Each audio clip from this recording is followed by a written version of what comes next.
Հա, շատ բան է, հնդկականից խոսացինք, խնդացինք, դու ավել լավ է մեր հալեպս է, Լեոնիդ ջալել։ Կինոյի միջի հալեպ։ Հալեպ։ Հապաղանի հալեպը։ Չէ, Լեոնիդ, ախ որպես, բերլեր ջնանք, մի Ադամ Թումանյանից բան կկարտաս։ Հա, իսկական էլի, Ադամ Թումանյանից քուչաշա։ Թումանյանական զգացումներդ հրաշք են։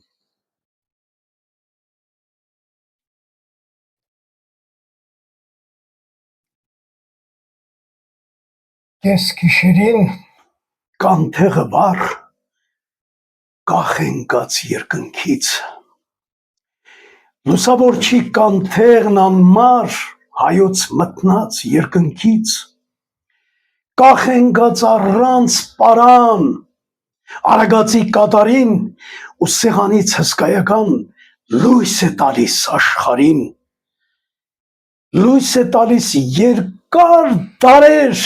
ու վառվում են միշտ անշեջ սուրբի մաքուր արցունքները յուղի տեղակ նրա մեջ ոչ մարդկային ձեր կհասնի նահավոր բարձունքին եւ ոչ քամին կհանգցնի վիշապ քամի նահագին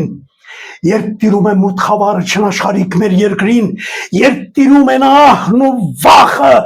թույլ կասկածոտ սրտերին ով անմեղ է լիքը սիրով ու հավատով անսասան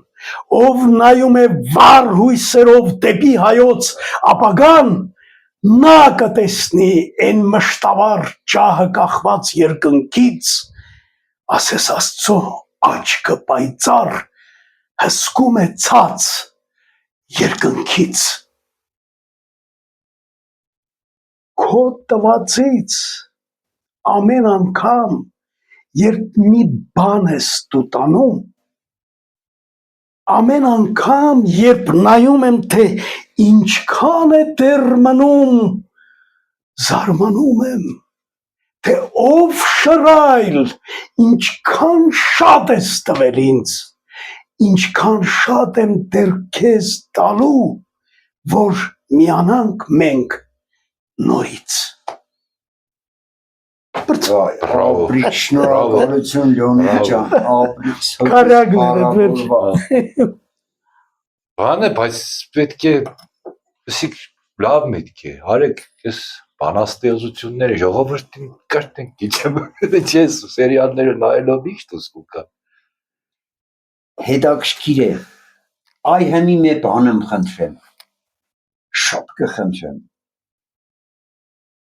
լավ գրականով ասեմ, մեր շատ սիրելի դիտողներ, իմ լավ բարեկամներ, շատ եմ խնդրում, մեկնաբանություններում գրեք, այսպիսի հրաշք ընթերցանություններ, գոնե մեկ ձեզ կհետաքրքրի, ուզենայիք լսել, կարծում եմ սխալ ասի, շատ կուզենայի, որ շատ մեկնաբանություններ կարդայի, այ Լեոնիդի այս հրաշալի ասմունքի տակ, որ շատ ուզեի։ Они пора ли нам замахнуться, друзья, на Вильяма? На Вильяма. Шекспира. Ай, хорошо.